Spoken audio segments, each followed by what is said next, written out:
Selamat siang pemirsa Metro TV, Anda menyaksikan dialog spesial bersama saya Karisma Kristi.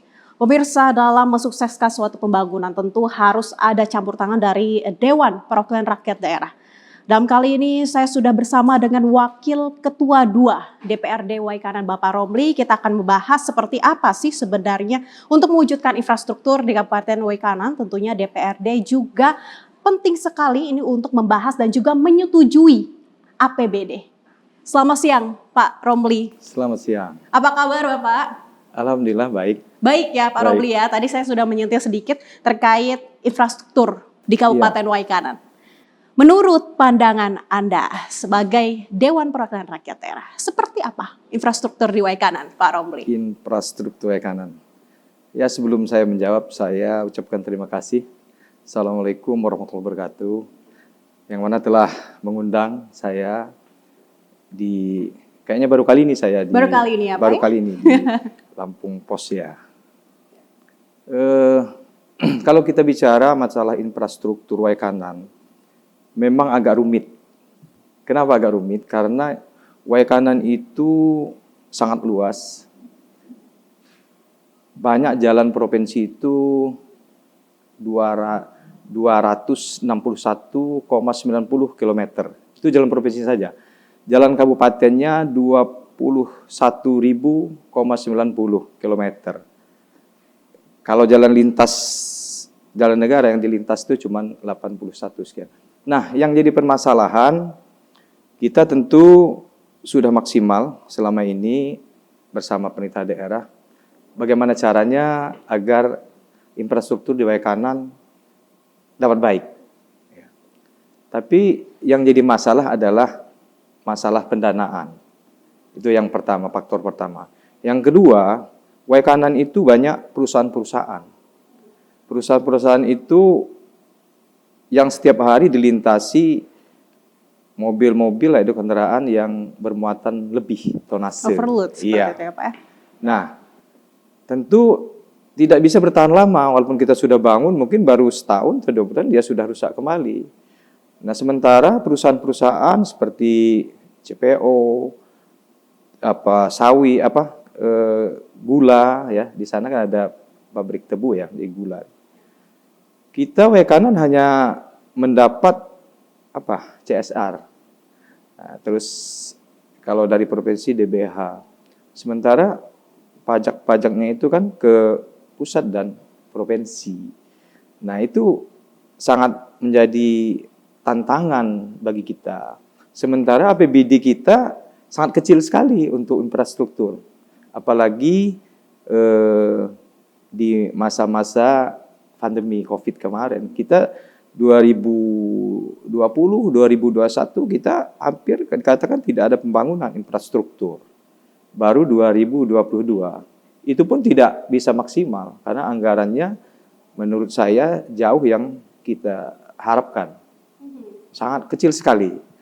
Jadi kalau sebelum ada COVID itu berkisar 120 miliar untuk dana DAU, kemudian dana DAK-nya berkisar sekitar 90 gitu, 90.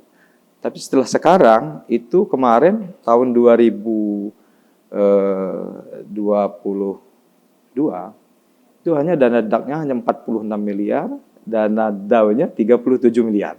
Bagaimana dengan yang saya sebut dari awal tadi, dengan jalan yang begitu luas, panjang, agar bisa menyelesaikan dengan dana yang begitu kecil. Ya, Anda menyebutkan bahwa penganggaran atau dananya itu sedikit minim gitu ya untuk Kabupaten Waikanan yang cukup luas seperti itu Pak. Lantas seperti apa Anda mendorong sebagai Dewan, Anda mendorong pemerintah daerah agar memaksimalkan anggaran yang memang sudah ada seperti itu? Ya, kita dari awal sebenarnya kan kita concern di infrastruktur dan layanan publik. Nah, kita sudah melakukan terutama di dalam pembahasan itu pernah juga kita tahun 2021 kita pernah juga ngutang ke SMI waktu itu. Ya, untuk membangun itu tadi, untuk mendukung itu kita menyetujui karena itu jelas arahannya, tujuannya itulah untuk pembangunan yang luas-luasnya memang benar-benar hampir tidak bisa katakanlah dilalui lagi. Jadi kita harus, itu salah satu kita mendorong supaya infrastruktur itu bisa baik. Kemudian kita juga mengurangi seperti kita lihat belanja-belanja yang tidak terlalu penting, ya kita coret itu, ya, yang termasuk koordinasi, konsultasi, ya itu yang kita anggap kurang perlu, ya kita kurangi.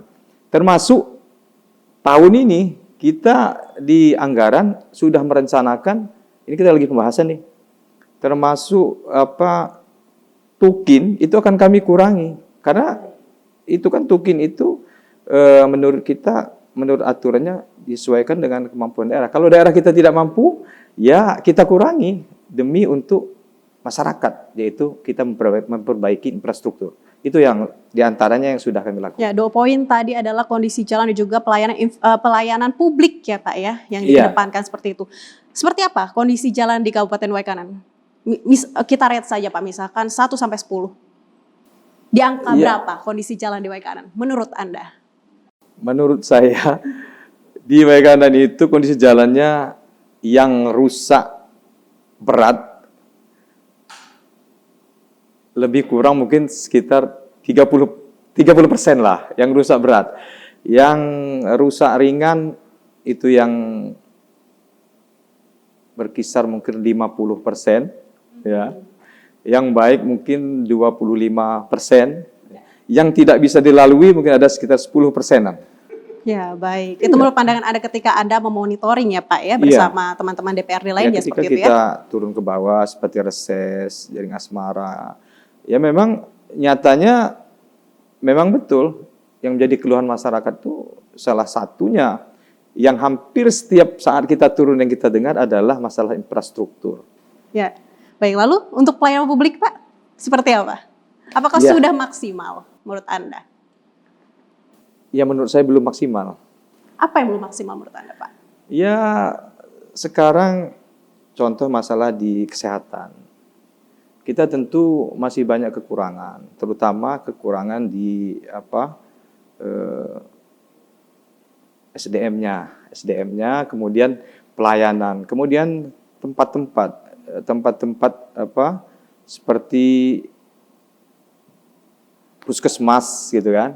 Kan dari puskesmas itu kan begini, antara puskesmas satu dengan kecamatan satu kan berjauh-jauhan.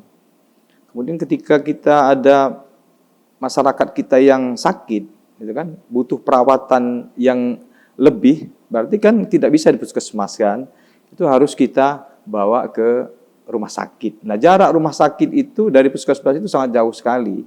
Terus ya saya katakan tadi, di bagaimana kondisi jalannya juga. Nah terkadang juga masyarakat ini terkendala karena BPJS, ya kan BPJS ini tidak semua masyarakat itu yang mampu membayar. Ya, setelah dia sakit, ternyata tonggakannya sudah sekian, itu kan harus dilunasi seperti itu. Ada juga BPJS ini yang menurut saya tidak tepat sasaran. Tidak tepat sasaran, seharusnya dia yang mendapat yang gratis, tetapi dia tidak mendapatkan yang gratis.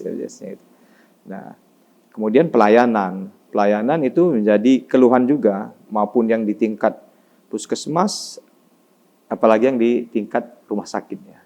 Ya, baik Bapak. Melihat kondisi seperti itu tadi gitu ya, mungkin masih belum maksimal. Menurut Anda, langkah-langkah apa yang harus sebenarnya diambil oleh pemerintah daerah seperti itu Pak, untuk menanggulangi ini semua?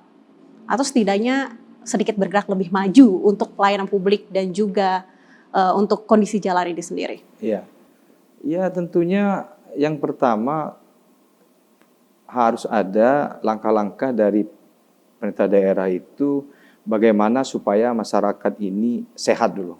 Itu yang penting ya. Dulu. Kalau masyarakatnya sehat kan berarti berkuranglah orang untuk berobat ya. Jadi perhatiannya mungkin sehari-harinya masyarakat di sana kan banyak petani, pekebun ya. Dia fokus mencari nafkah dari pertanian dan perkebunan seperti itu. Nah, kemudian kalau infrastruktur ya itu tadi, kita dengan dana yang begitu minim ya, kita mengurangi belanja-belanja yang kita anggap kurang penting, kemudian kita masukkan ke Dinas PU, terutama SPU, untuk memperbaiki infrastruktur. Ya mungkin jalan-jalan seperti itu. Kalau ngutang lagi kayaknya Dewan juga kurang setuju. Ini karena sudah akhir-akhir masa jabatan Dewan, sudah akhir-akhir masa jabatan Bupati, akan jadi beban kan kepada berikutnya. Nah, mungkin kita ya dengan cara-cara seperti itu, ya bagaimana masyarakat bisa sehat, bagaimana masyarakat bisa mengenyam pendidikan dengan baik, kan, tidak terlalu jauh. Kemudian bagaimana ketika dia sakit, dia gampang untuk berobat. Baik, Pak Romli, kita akan lanjutkan di segmen berikutnya, Ya. Pak Romli, pemirsa Metro TV Lampung. Jangan kemana-mana, usai jeda pariwara. Kami akan segera kembali, tetaplah bersama kami.